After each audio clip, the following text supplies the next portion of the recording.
Alors, je connais très bien ces deux plateformes, donc c'est pour ça que je peux vous en parler. Alors, déjà, on va commencer avec Shopify. Quels sont les avantages et les inconvénients? Donc, les avantages, c'est que vous avez le contrôle sur votre site. C'est-à-dire que personne ne peut vous bloquer. Vous avez votre site, il vous appartient. Et vous avez aussi de la flexibilité avec le thème que vous allez utiliser. Vous pouvez agencer bien vos fiches produits comme vous voulez. Vous pouvez créer des menus comme vous le souhaitez aussi. Et ça, c'est absolument génial d'avoir la possibilité de customiser son site. Surtout que sur Shopify, c'est très facile avec des thèmes que vous pouvez acheter. Alors, il y a des thèmes gratuits, il y en a d'autres qui sont payants.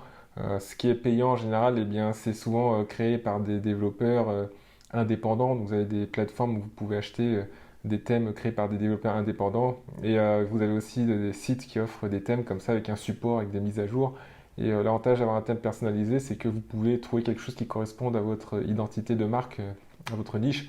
Et puis aussi, il y a certains thèmes qui sont très très performants, c'est-à-dire que quand les visiteurs arrivent dessus, eh bien, une grande partie achète. C'est-à-dire que les catégories sont organisées de façon à ce que ce soit très très performant, à ce que ça incite vraiment à l'achat.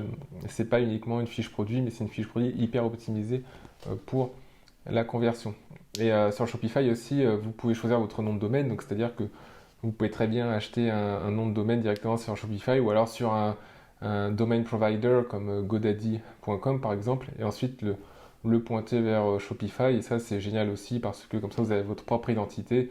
Et à partir de ça, vous pouvez aussi créer votre adresse email professionnelle. Donc, admettons que votre site c'est fruitshop.com, et bien, vous pouvez tout à fait créer une adresse email du style jean-claude at fruitshop.com.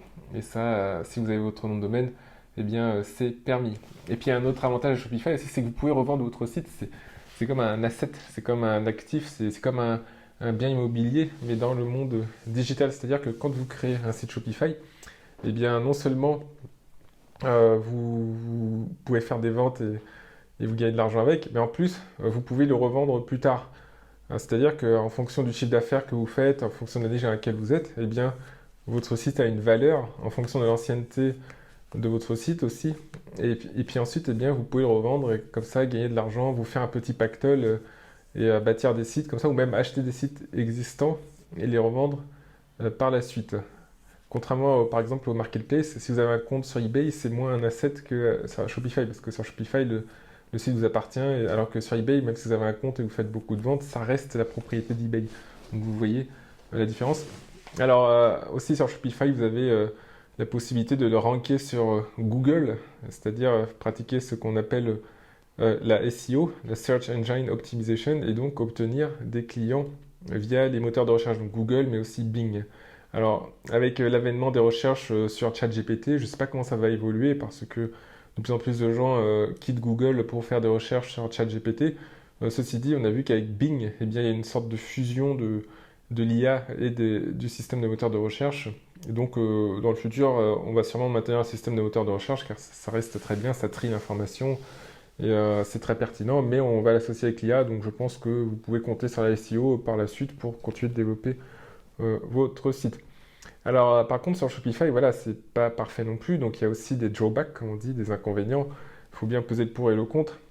Déjà, bah, évidemment, il faut customiser le site vous-même. Même s'il y a des sites, des thèmes qui sont préfaits, qui sont précodés, il faut quand même mettre la main à la pâte. Donc, c'est-à-dire qu'il faut, eh bien, choisir le bon code couleur. Il faut aussi, par exemple, parfois ajuster la taille du bouton d'achat.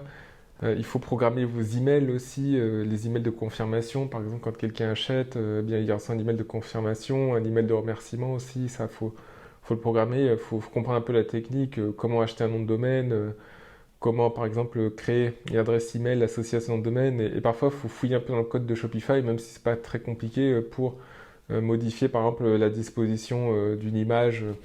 Est-ce que l'image prend la moitié de l'écran ou elle prend le tiers de l'écran, ce genre de choses.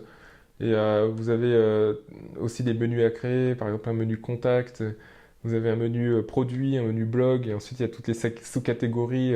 Et puis il faut optimiser vos annonces aussi pour qu'elles convertissent, c'est-à-dire que pour que quand les gens arrivent dessus, eh bien ils achètent, donc il faut mettre les bons blocs, c'est-à-dire un bloc avec les bénéfices du produit, un bloc avec les garanties, un bloc avec la preuve sociale, etc. Donc ça demande un petit peu de travail, il faut quand même étudier, pour voir comment ça fonctionne. Shopify aussi, bien que vous pouviez faire appel à des développeurs pour vous aider, c'est-à-dire qu'il y a des développeurs sur Fiverr qui peuvent vous faire des micro-tâches. Et puis deuxièmement, sur Shopify aussi, vous n'avez pas de trafic. Donc c'est-à-dire que vous avez votre site, vous avez même si vous avez un beau site pour lequel vous avez payé 10 000 euros, eh bien il faut que des visiteurs viennent dessus. Il faut trouver le moyen d'attirer des gens. Et ça, c'est la partie la plus difficile parce que eh bien, pour avoir des achats, pour gagner de l'argent, eh bien, il faut des visiteurs. Et pour ça, comment faire? Eh bien, il faut faire soit de la publicité Facebook, c'est-à-dire que vous faites de la publicité en ligne et que vous attirez des personnes comme ça, ou alors vous faites du marketing d'influence, c'est-à-dire avec des influenceurs qui font la promotion. Ceci dit, depuis ces dernières années, ce sont deux canaux qui ont été très très exploités, donc il y a beaucoup de concurrence et les plateformes comme Facebook sont très strictes aussi avec les publicitaires, donc il faut faire attention aux produits que vous vendez, il faut vraiment que ce soit de bonne qualité, etc. Ceci dit, il y a toujours de l'argent à gagner, mais voilà, ça demande du travail parce que convertir du trafic froid, donc des gens qui ne vous connaissent pas en clients, ça demande quand même un certain niveau de technique, de dextérité aussi. Mais ça se fait en étant sérieux, en faisant le boulot de façon pro. Alors, il y a une époque, personnellement, j'ai beaucoup vendu sur Shopify il y a 2017, 2018, et à l'époque, c'était moins concurrentiel, c'était quand même concurrentiel, mais c'était l'époque où vous pouviez, par exemple, prendre une simple annonce AliExpress, la transformer en annonce Shopify, et faire une petite publicité Facebook bien tournée, et là, vous pouvez faire des ventes comme ça, même en dropshipping AliExpress. Alors maintenant, c'est plus compliqué parce que les gens sur Facebook sont un peu plus vaccinés, on va dire. Il y a aussi les règles de Facebook qui ont évolué. Donc Facebook demande l'avis des clients qui ont commandé chez vous. Donc si les gens sont globalement mécontents, Facebook peut fermer votre page Facebook. Donc c'est plus possible de faire de la pub pour votre site. Donc il faut faire attention à ça. Mais il y a toujours la possibilité de gagner de l'argent avec. Alors pour résumer, Shopify c'est une solution pas chère, mais aussi avec beaucoup de flexibilité. Et puis ça vous permet d'avoir le contrôle sur votre site. Par contre, ça demande un peu de connaissances techniques. Et puis aussi, il faut attirer du trafic car sur Shopify, il n'y a pas de visiteurs et d'acheteurs. C'est à vous de faire le boulot à côté. Alors maintenant, on va voir les avantages et les inconvénients de la plateforme eBay. Et à la fin, je vous donnerai une stratégie pour vous lancer en e-commerce, en dropshipping ou en vente avec du stock chez vous. Parce que je vous rappelle que le dropshipping, c'est de vendre sans stock. C'est-à-dire que ce sont les fournisseurs qui envoient les produits. Et c'est la stratégie que j'ai suivie pour vivre du e-commerce. Et je vais vous donner les étapes principales à suivre. Est-ce qu'il faut commencer par Shopify, par eBay ou par une autre plateforme ou alors vendre sur toutes les plateformes en même temps. Donc on verra ça. Alors, eBay, qu'est-ce que c'est? eBay, c'est en fait une marketplace. Vous avez entendu ce terme peut-être déjà.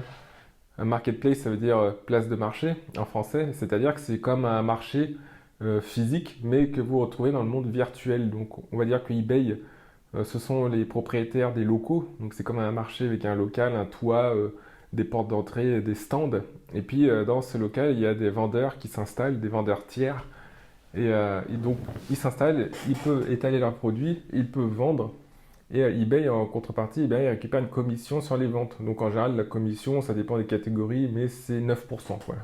C'est 9% du prix de vente environ parce qu'il faut rajouter la TVA aussi. Si vous n'êtes pas assujetti à la TVA, donc si vous êtes une entreprise du type auto-entreprise, par exemple, vous devrez payer à eBay 9% plus 20% de TVA. Donc c'est-à-dire que si vous payez 100 euros de frais à eBay sur le total de vos ventes, il faudra payer en réalité 120 euros ou plutôt un tout petit peu plus, qu'il faut aussi rajouter 35 centimes de commission par achat.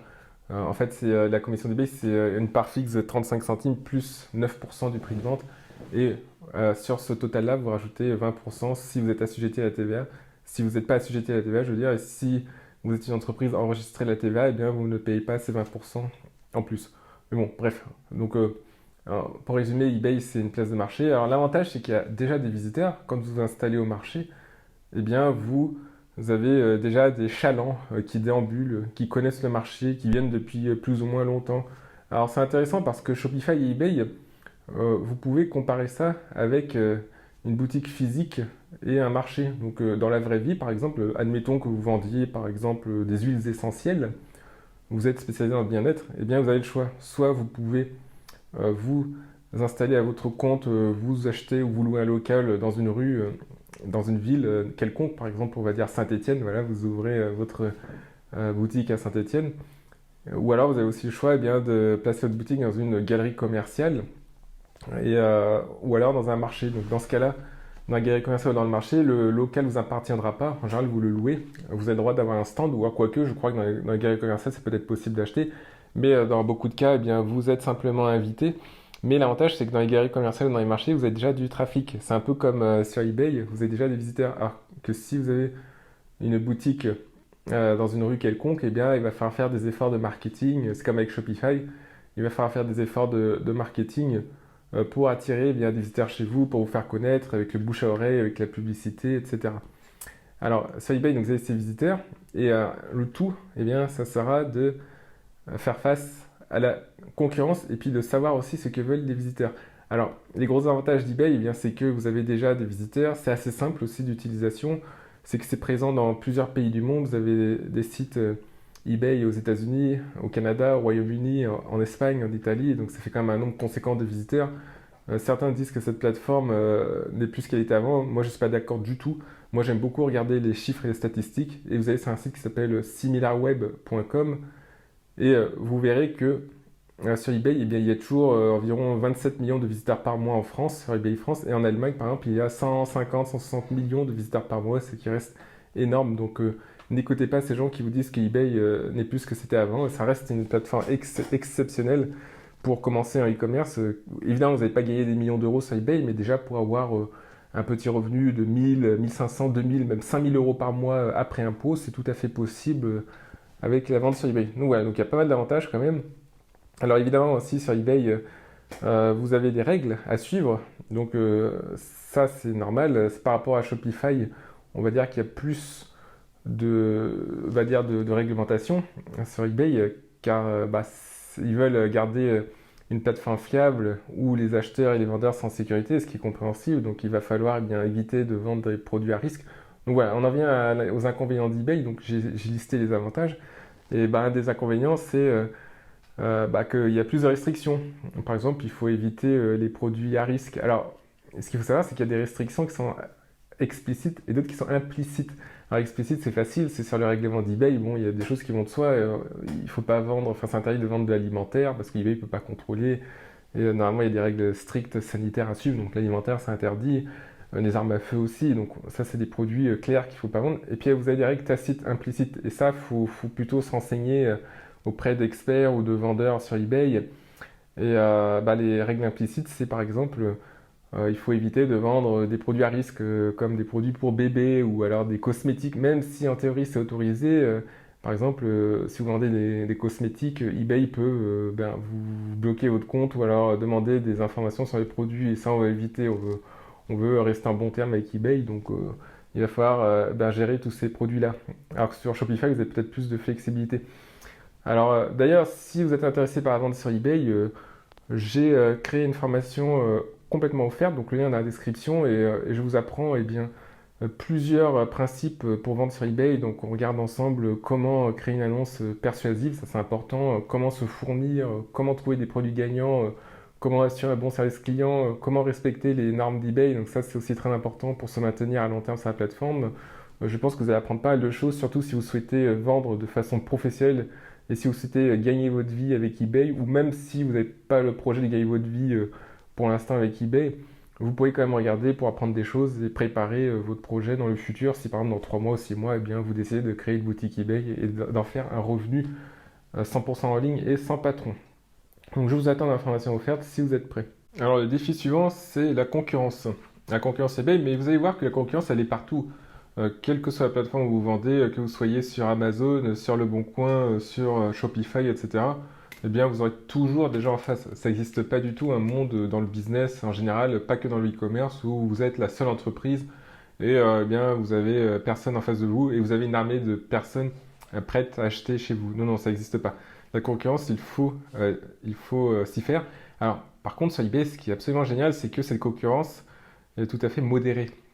Si vous allez sur d'autres sites, eh bien, la concurrence peut être beaucoup plus importante. Par exemple, si vous êtes sur Shopify, par exemple, alors, vous pouvez potentiellement faire énormément de ventes, mais voilà, c'est pareil, il y a aussi beaucoup de concurrence. Si vous allez sur Shopify et que vous faites de la publicité Facebook, eh bien, vous ne serez peut-être pas le premier à faire de la pub sur le produit que vous proposez, ou alors si vous vendez un produit, vous ne serez peut-être pas le premier. Mais c'est comme sur Shopify, c'est comme sur Amazon, sur eBay. il y a un moyen de contourner cette concurrence et je vais vous dire comment faire pour que vous puissiez vendre vos produits avec succès. Eh bien, pour contourner cette concurrence, il faut se placer sur des produits là où il y a une forte demande et une offre assez faible. Donc en fait, vous avez un marché comme ça, vous avez des centaines de milliers d'articles qui existent dans ce marché, sur Amazon, sur eBay, vous avez des articles dans toutes les niches, dans le bricolage, dans le jardinage, dans la beauté, dans la décoration d'intérieur, dans le sport, dans la réparation, dans les accessoires auto. Et puis, parmi ces centaines de milliers d'articles, littéralement, eh bien, vous avez des failles comme ça, vous avez des articles où il y aura très très peu de personnes qui les vendront et vous aurez une forte demande. Ou alors, personne ne vendra encore ces produits et il y a une demande qui existe. Mais en général, il vaut mieux se placer sur des produits où il y a déjà quelqu'un qui vend. Comme ça, on sait que la demande est validée, on sait qu'il y a quand même de la demande. Parce que le risque de se placer sur un nouveau produit, c'est qu'on n'est pas sûr que le marché veut ce produit. Et donc, c'est un risque trop grand parce que ça demanderait des efforts importants. Si vous êtes sur eBay ou ailleurs, il faut tester le produit, etc. Il faut peut-être commander des échantillons, il faut essayer de trouver le bon angle de vente. C'est compliqué. Alors que si vous vous placez sur des produits qui sont déjà vendus, eh bien, le concurrent aura fait une partie du travail pour vous. Il aura déjà démontré que ce produit est vendable. Et d'autre part, ce concurrent, eh bien, il aura aussi rédigé des annonces, il aura fait des recherches, etc. Et vous pourrez un peu le rétro-ingénierer. Pas le copier, j'ai dit, mais le rétro-ingénierer. Et donc, il faut se passer sur des articles comme ça, où vous avez déjà bien des ventes quelque part. Ça peut être sur d'autres plateformes, même en dehors d'eBay. Ça se trouve, vous avez des produits qui fonctionnent bien sur Amazon. Alors attention, un produit qui fonctionne bien sur Amazon, ça ne veut pas forcément dire qu'il va bien fonctionner sur eBay. Attention, ça c'est une grosse erreur que font des débutants, mais vous pouvez vous en inspirer déjà, voir un peu ce qui fonctionne. Et ensuite, vous allez faire une analyse du marché. Donc pour trouver ces failles, donc on a dit qu'il fallait trouver des produits avec une forte demande et peu d'offres, eh bien il va falloir faire une analyse technique du marché. Vous avez des logiciels comme Terapic, comme Zik Analytics. Alors ça peut être un peu de jargon pour vous, surtout si vous ne connaissez pas trop eBay pour vendre. Bah, c'est des logiciels qui vous permettent d'analyser le marché. C'est-à-dire que pour n'importe quel article, n'importe quel terme de recherche, eh bien, vous saurez si beaucoup de gens le demandent, vous saurez s'il y a un volume de vente, vous saurez combien de vendeurs proposent ce produit. Vous avez plein d'indicateurs comme ça. Par exemple, sur 100 annonces qui proposent ce produit, il y en a combien qui ont vendu les 30 derniers jours. Ça, c'est intéressant de savoir. Ça veut dire que c'est ce qu'on appelle le taux de succès de vente, c'est-à-dire que sur, par exemple, 30 jours, vous avez tel produit, ça peut être un aspirateur sans fil, et peut-être que s'il n'y a que 10 annonces qui ont vendu sur 100 annonces durant les 30 derniers jours, ça fait un taux de succès de 10%. C'est pas forcément élevé, alors que sur d'autres annonces, ça peut être un taux de succès de 30%, et là, c'est beaucoup mieux. Si c'est 30%, c'est-à-dire qu'une annonce sur 3 qui vend ce produit a réussi à vendre, et bien là, c'est quelque chose de prometteur. Et vous devez vous baser sur ce genre de paramètres. Parce qu'en fait, il y a plusieurs approches. Il y a l'approche au feeling et il y a l'approche suivant les statistiques. Et je pense que les statistiques, ça marche beaucoup mieux car c'est beaucoup plus certain. Certaines personnes, c'est sur eBay et puis abandonnent, ou même sur Shopify, sur Amazon, c'est pareil. C'est aussi avec les statistiques. Et des gens abandonnent parce qu'ils se disent oui, ce produit paraît bien, des concurrents le vendent, je vais le tester à mon tour, mais ils réalisent que ça ne se vend pas du tout. Bah, ils ont négligé plein de paramètres comme ça. Ils ont négligé que ce produit, c'est peut-être déjà un produit en rythme de croisière. Il y a déjà quelques acteurs du marché qui s'approprient 95% des ventes et que c'est difficile de se faire une place. Ou alors, c'est des produits de grande consommation, c'est-à-dire que des produits de grande consommation, il va y avoir une guerre des prix dessus. C'est-à-dire que vu qu'on trouve partout ces produits, ce pas des produits rares. Et donc, les, euh, les vendeurs qui sont sur eBay, ils vont vendre ces produits à un prix très faible. Et pour nous, ça sera très difficile d'être compétitif. Parce que oui, le produit il doit être gagnant, mais il doit être aussi euh, rare dans le marché général, c'est-à-dire qu'on ne peut pas trop le trouver à Intermarché, à Carrefour, dans les supermarchés, parce que sinon ça veut dire qu'il va y avoir une course au prix. Si c'est un produit courant, bah, le prix va être bas et c'est difficile de fixer des bons prix. Ce qu'il faut, c'est aussi trouver des produits qui sont rares dans le monde réel, en dehors d'Internet, comme ça justifie des prix élevés. Donc voilà, donc l'approche au feeling, c'est pas forcément la meilleure approche, sauf si vous avez beaucoup d'expérience. Si vous avez vendu par exemple des dizaines de milliers d'articles, ouais, là vous pouvez faire appel à votre intuition, là vous aurez beaucoup plus de probabilité de vendre. Mais même si on vend beaucoup, même avec le feeling et l'intuition, ça suffit pas. Il faut soit avoir une approche statistique sur eBay, et sinon vous avez une autre approche aussi, c'est celle des tests. C'est-à-dire que vous pouvez commander des échantillons d'articles. Vous avez par exemple 20 ou 30 articles en tête, parce que les statistiques, ça fonctionne sur beaucoup d'articles, mais pas tous. Par exemple, je ne peux pas vous expliquer dans cette vidéo, mais les montres ou tout ce qui est décoratif, vu que c'est des produits artistiques difficiles à décrire, et vu que les logiciels de statistiques se basent surtout sur les mots-clés, et bien vu qu'il y a peu de mots-clés qui peuvent décrire une montre homme, par exemple, vous avez 500, peut-être 5000 modèles de montres hommes sur AliExpress ou sur eBay, mais vous avez très peu de mots-clés qui peuvent les distinguer, donc du coup, vous avez peut-être une montre homme à bracelet orange, une montre homme à bracelet en cuir, mais voilà, des bracelets en cuir, il y en a peut-être encore des milliers, donc vu que c'est des objets difficiles à décrire, et les logiciels de statistiques basés sur la recherche de mots-clés ont du mal à déceler des montres gagnantes. Donc dans ce cas, il faut avoir une approche par test d'échantillons. Donc ça, c'est encore une autre approche, mais c'est pas du feeling non plus. C'est-à-dire que vous avez présélectionné des produits suivant certains critères et commandé par exemple un échantillon de 2 ou 3 pièces par produit sur 30 articles. Par exemple, vous avez testé 30 articles. Alors peut-être que 20 ne vont pas vendre. Dans ce cas, c'est pas grave, vous bradez les prix ou vous vendez ailleurs sur le bon coin le peu d'échantillons que vous avez. Et puis peut-être que 10 ou 15 vont vendre moyennement et puis 5 seront gagnants et vous gagnerez beaucoup d'argent avec et vous réinvestirez dans du stock. Donc c'est ça les tests par échantillon. Mais comme avec les statistiques, c'est une approche méthodique. Et c'est comme ça que vous pourrez eh bien, vous frayer un chemin sur eBay. Et avec Shopify et Amazon, vous avez aussi des approches très similaires avec d'autres logiciels. J'ai cité des logiciels pour eBay, mais avec Amazon et Shopify, vous avez des logiciels qui vous permettent aussi eh bien, de déceler la demande.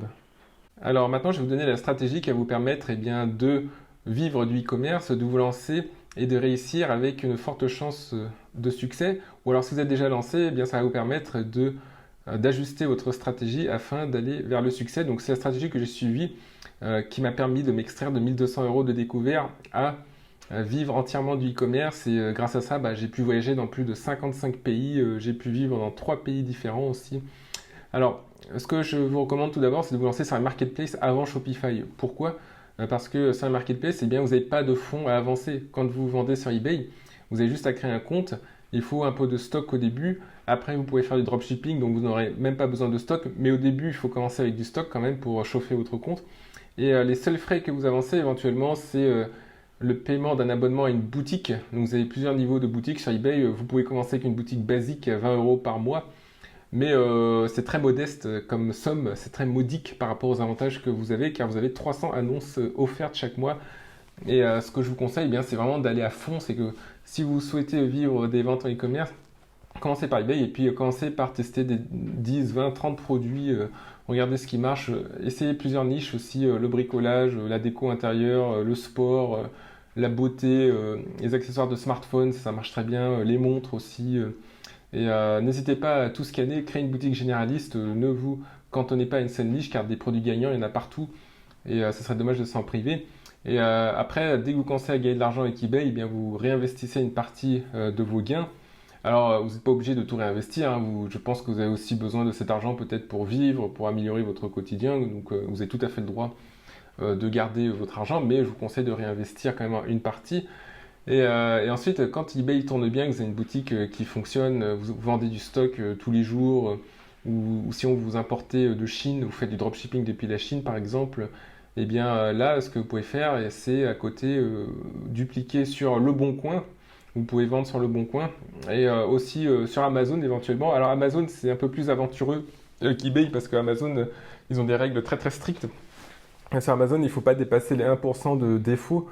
Les défauts, c'est quoi? C'est les demandes de remboursement, c'est-à-dire la garantie à Z sur Amazon, ou alors c'est une évaluation négative. Et 1%, c'est assez difficile à tenir, surtout quand on n'a pas trop d'expérience en e-commerce. C'est-à-dire qu'il ne faut pas dépasser plus d'un défaut pour 100 commandes, ce qui est très très peu. Donc Amazon, si jamais vous dépassez ce taux, c'est bannissement de la plateforme. Mais sur eBay, c'est quand même plus souple. Donc Amazon, faites-le, mais avec des pincettes, parce que s'ils vous bannissent, eh bien c'est difficile de revenir dessus, et puis toutes les ventes sont stoppées du jour au lendemain, donc ça doit vraiment être un bonus. Mais voilà, commencez avec eBay, faites éventuellement du Le Bon Coin, faites éventuellement de Amazon, et puis ensuite, quand vous avez les fonds, créez une boutique Shopify, et ensuite, vous pourrez investir dans la publicité, ou alors, ce que vous pourrez faire aussi, c'est investir dans la SEO. Donc la SEO, c'est-à-dire ranker et référencer votre site Shopify sur Google. Alors, ça demande des investissements à la fois en temps et en argent. Donc en temps, parce que la SEO, ça s'apprend. Il faut apprendre à rédiger des articles de blog, il faut apprendre à paramétrer une fiche produit pour qu'elle apparaisse sur Google.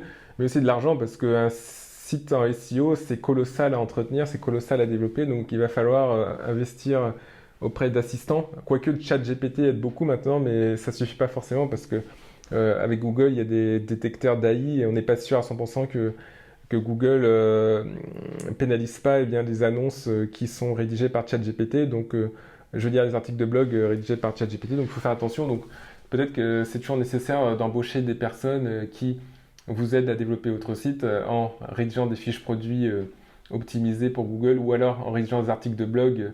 Un article de blog, je rappelle, c'est quoi? C'est quand vous avez un site de e-commerce, par exemple, imaginez sur le bricolage, et bien pour attirer des visiteurs, il va falloir à côté créer un blog, c'est-à-dire une sorte de répertoire, une sorte de livre, même en ligne, avec plein d'articles, de conseils, des comparaisons, des avis, etc. Comme ça, les gens vont lire, par exemple, 7 types de tournevis à avoir chez soi, et les gens vont regarder cet article, et puis en dessous, bah, vous aurez un lien vers votre boutique. Donc c'est un moyen efficace d'attirer des visiteurs dans votre boutique. Mais par contre, pour avoir cette approche, eh bien, il faut beaucoup de temps, beaucoup d'énergie, et puis il faut aussi dépenser de l'argent. Dans tous les cas, avec un site Shopify, il va falloir dépenser de l'argent. Donc c'est pour ça qu'il ne faut pas le faire tout de suite.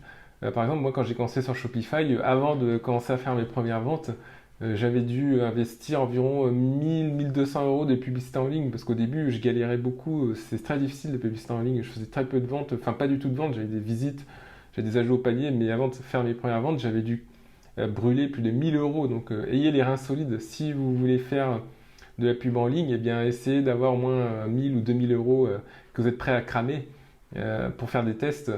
Et pour ça, rien de tel que de vendre sur eBay d'abord, sur Amazon, sur Le Bon Coin, mais surtout eBay. eBay, franchement, c'est vraiment la meilleure plateforme pour vous lancer. Ou alors, éventuellement, si vous êtes curieux, vous pouvez même aller au-delà de l'achat-revente. Si vous souhaitez gagner de l'argent en ligne, vous pouvez aussi vendre des produits digitaux. Enfin, je veux dire, au-delà de la vente de produits physiques, vous pouvez revendre des produits digitaux et par exemple vendre des e-books, des formations en ligne, etc. Donc ça c'est encore un autre sujet, je ne vais pas développer dans cette vidéo. Mais voilà, donc la stratégie pour vivre du e-commerce, eBay d'abord, éventuellement le Bon Coin Amazon, puis ensuite une boutique Shopify. Par contre la boutique Shopify, ça il faut plus la nicher. Ah oui, une dernière chose aussi, c'est que eBay, vous êtes généraliste. Par contre Shopify, pour avoir plus de chances d'être référencé et de convertir, ça il faut être plutôt niché. Donc il faut vendre un type de produit donné. Par exemple, vous pouvez vendre des articles de bricolage, des composants informatiques, vous pouvez être une boutique de coques de téléphone, il y a plein de domaines différents, donc il faut faire une étude de marché. N'oubliez pas ce que je vous ai dit aussi pour l'importance des statistiques pour la vente. Et voilà, donc j'espère que vous avez apprécié cette vidéo. Si vous avez des questions, commentez, et puis je vous souhaite de faire d'excellentes ventes. À très bientôt.